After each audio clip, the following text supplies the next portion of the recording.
Assalamualaikum warahmatullahi wabarakatuh. Selamat siang. Perkenalkan, nama saya Wahyu Cahyono dari kelompok 2, angkatan 3. Jabatan saya adalah penguji kendaraan bermotor pemula di Dinas Perhubungan Halmahera Selatan. Asal daerah saya adalah Kebumen, Jawa Tengah, Indonesia. Dan bersama saya sudah ada narasumber istimewa kita, yaitu coba kita perkenalkan masing-masing. Dari Kak Ibnu dulu, silakan. Baik, terima kasih Mas Wahyu. Assalamualaikum warahmatullahi wabarakatuh, teman-teman semua. Perkenalkan, nama saya Ibnu Ahmad Haji Mustafa. Jabatan saya penguji kendaraan bermotor pemula dari instansi Dinas Perhubungan. Saya berasal dari Kabupaten Halmahera Selatan. Oke, terima kasih. Terus selanjutnya ada Esther, silakan Esther. Halo, perkenalkan, nama saya Esther Mutum. Jabatan saya penguji kendaraan bermotor pemula dari Dinas Perhubungan. Asal saya dari Medan, Sumatera Utara. Wah, jauh sekali. Terima kasih Esther. Dan selanjutnya ada Kak Bagus. Kak Bagus, silakan Kak Bagus, perkenalkan. Oke, terima kasih Mas Wahyu. Assalamualaikum warahmatullahi wabarakatuh. Waalaikumsalam. Halo teman-teman semuanya, perkenalkan nama saya Bagus Slamet Widodo, unit kerja Dinas Pendidikan, Jabatan Penata Laksana Barang Terampil, kota asal dari Tegal, Jawa Tengah.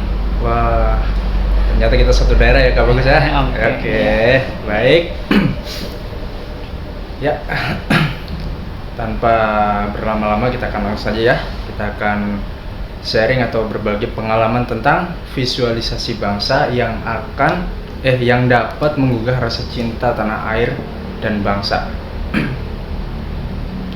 Ya, oke teman-teman, mari kita tanya ke narasumber istimewa kita yang ada di sini. Yang pertama dari Kak Ibnu dulu. Nah, Kak Ibnu, saya mau tanya nih, menurut Kak Ibnu sendiri, apa sih yang dimaksud dengan visualisasi bangsa? Baik, terima kasih.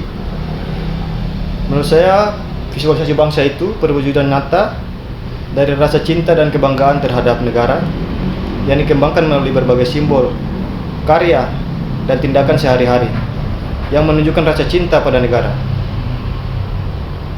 kekayaan budaya, serta semangat dan nasionalisme dari hal-hal besar seperti seorang yang berprestasi untuk bangsa dan negara, kecintaan adat, budaya, kuliner Indonesia, hingga hal-hal kecil seperti bangga menggunakan produk lokal ataupun menjaga kebersihan lingkungan. Mungkin contoh dari sisi objek wisata, kita tahu sendiri Halmahera Selatan ini memiliki objek wisata yang bagus-bagus seperti Pantai Tawa, Pulau Nusara, dan masih banyak lagi. Dimana kita tahu juga objek wisata itu masih banyak orang yang membuang sampah yang tidak pada tempatnya. Sebagai bentuk kecintaan kita untuk bangsa dan negara, kita diharuskan untuk membuang sampah pada tempatnya dan juga mempromosikan objek wisata tersebut di media sosial. Begitu cara kita untuk menunjukkan kecintaan kita kepada bangsa dan negara. Oke, terima kasih Kak Ibnu. Luar biasa sekali. Oke, selanjutnya coba kita tanya ke Esther nih, yang paling jauh nih dari Medan. Nah, menurut Esther, bagaimana cara sederhana melestarikan kuliner daerah di era modernisasi sekarang? Oke, bagaimana? Silakan. Nah, di era sekarang, di era globalisasi, sudah banyak makanan-makanan kuliner lokal yang sudah mulai dilupakan lah ya, kita katakan. Jadi ada beberapa tips untuk kita bisa melestarikan makanan lokal tersebut. Salah satunya yang pertama itu bangga dan pilih kuliner lokal. Mulai dari hal kecil, memilih makanan daerah dibandingkan makanan siap saji ataupun makanan kebarat-baratan nih. Yang kedua, kita kenali nih cerita di balik makanan. Kita cari tahu asal-usul, makna dan bahan khas dari kuliner daerah. Karena ketika kita tahu ceritanya, rasa memiliki akan tumbuh gitu. Yang ketiga nih, ada manfaatkan media sosial. Dengan media sosial kita bisa mengupload foto atau video dan menceritakan keunikan rasanya menggunakan bahasa yang menarik agar bisa eksis di era digital sekarang. Yang keempat, kita bisa mendukung UMKM kuliner lokal dengan cara kita membeli makanan dari pedagang warung tradisional gitu. Dengan begitu kuliner daerah tetap hidup secara ekonomi. Yang kelima, kita bisa mengkreasikan tanpa menghilangkan identitas. Yang dimaksud di sini adalah kita boleh memodernkan tampilan atau kemasan, tapi rasa dan nilai tradisionalnya tetap dijaga. Selanjutnya, kita bisa memperkenalkan ke lingkungan sekitar kita, dimulai dari teman, keluarga, atau apabila ada tamu nih yang datang misalkan berkunjung ke tempat kita ajak dia untuk kuliner lokal lah ya. Karena kuliner adalah budaya yang paling mudah diterima lah. Kita juga bisa melibatkan generasi muda, memasukkan kuliner dalam kegiatan sekolah, lomba, atau juga festival budaya, supaya warisan itu tidak berhenti di satu generasi. Jadi itu beberapa tips yang bisa kita lakukan dalam melestarikan budaya kuliner makanan lokal. Terima kasih. Iya, hebat sekali. Terima kasih Esther, luar biasa. Nah, yang dari narasumber ketiga kita, coba kita tanya ke Kak Bagus nih. Nah, Kak Bagus nih, saya mau tanya, hal apa yang patut kita lakukan sebagai seorang ASN untuk dapat menggugah rasa cinta tanah air agar orang lain juga ikut termotivasi? Nah, silakan Kak Bagus. Oke, terima kasih pertanyaannya Mas Wahyu.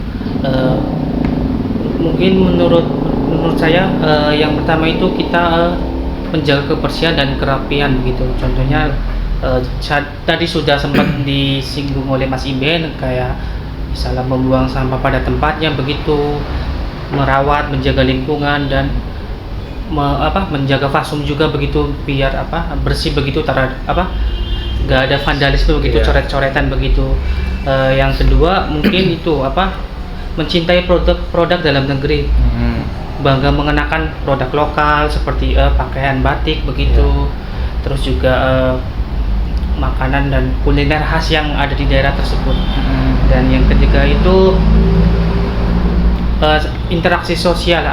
Artinya kita itu dalam berbicara dengan satu sama lain itu menjaga sopan santun, etika begitu, yang sopan, tidak menyebarkan hoax, dan menunjukkan rasa hormat satu sama lain begitu. Begitu, Kak. Oh iya. Terima kasih Kak Bagus. Oke, kalau menurut saya pribadi, kalau misalnya ditanya hal apa yang harus kita lakukan sebagai seorang ASN untuk dapat menggugah rasa cinta tanah air agar orang lain juga ikut termotivasi, mungkin kalau secara pribadi sebagai seorang ASN adalah dengan disiplin waktu. Misalnya kita berangkat kerja tepat waktu atau 5-10 menit sebelum jam masuk kantor. Terus menjaga kebersihan lingkungan kantor,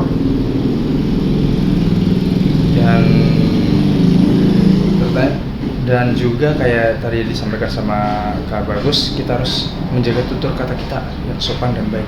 Nah, oke, baiklah teman-teman, terima kasih atas semua jawaban dari pertanyaan yang saya berikan. Sebanyak, jadi langsung saja kesimpulan. Mungkin kesimpulan yang bisa kita ambil di sini adalah yang pertama, kita harus menjaga objek wisata yang ada di daerah kita. Seperti tadi yang kayak Kak Ibnu singgung tadi, untuk menjaga objek wisata.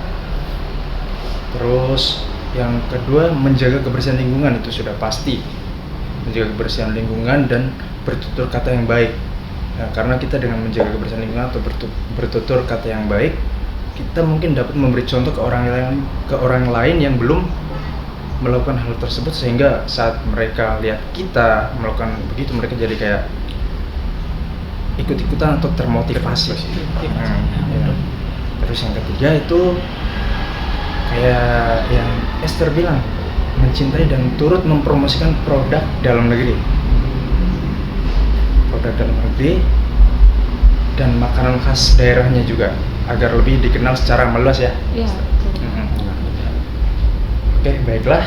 Mungkin hanya itu yang dapat kami sampaikan di acara podcast kali ini. Sekian untuk podcast kali ini. Terima kasih sudah mendengarkan. Terima kasih sudah mendengarkan sampai akhir dan semoga bermanfaat. Maaf bila ada salah-salah kata. Wabillahi taufiq wal hidayah. Wassalamualaikum warahmatullahi wabarakatuh dan selamat siang. Terima kasih. Terima kasih. Terima kasih.